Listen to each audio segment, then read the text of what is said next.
Le régime de la 4e République est instauré à la suite du référendum du 13 octobre 1946, par lequel le peuple français approuve une nouvelle constitution, dont le préambule est conservé par la Constitution de 1958 et aujourd'hui encore intégré au bloc de constitutionnalité. Il fait donc partie du droit français. Préambule de la Constitution du 27 octobre 1946. 1. Au lendemain de la victoire remportée par les peuples libres sur les régimes qui ont tenté d'asservir et de dégrader la personne humaine, le peuple français proclame à nouveau que tout être humain, sans distinction de race, de religion ni de croyance, possède des droits inaliénables et sacrés. Il réaffirme solennellement les droits et libertés de l'homme et du citoyen consacrés par la Déclaration des droits de 1789 et les principes fondamentaux reconnus par les lois de la République. 2.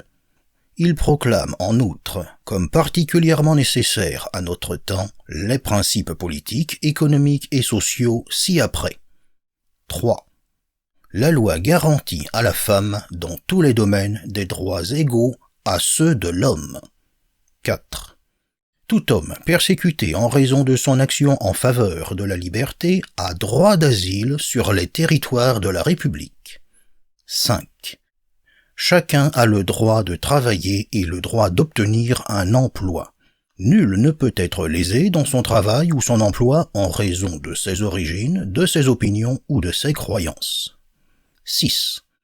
Tout homme peut défendre ses droits et ses intérêts par l'action syndicale et adhérer au syndicat de son choix. 7. Le droit de grève s'exerce dans le cadre des lois qui le réglementent. 8. Tout travailleur participe par l'intermédiaire de ses délégués à la détermination collective des conditions de travail ainsi qu'à la gestion des entreprises. 9. Tout bien, toute entreprise dont l'exploitation a ou acquiert les caractères d'un service public national ou d'un monopole de fait doit devenir la propriété de la collectivité. 10. La nation assure à l'individu et à sa famille les conditions nécessaires à leur développement. 11. Elle garantit à tous, notamment à l'enfant, à la mère et aux vieux travailleurs, la protection de la santé, la sécurité matérielle, le repos et les loisirs. Tout être humain qui, en raison de son âge, de son état physique ou mental, de la situation économique, se trouve dans l'incapacité de travailler, a le droit d'obtenir de la collectivité des moyens convenables d'existence. 12. La nation proclame la solidarité et l'égalité de tous les Français devant les charges qui résultent des calamités nationales. 13. La nation garantit l'égal accès de l'enfant et de l'adulte à l'instruction, à la formation professionnelle et à la culture. L'organisation de l'enseignement public gratuit et laïque à tous les degrés est un devoir de l'État. 14.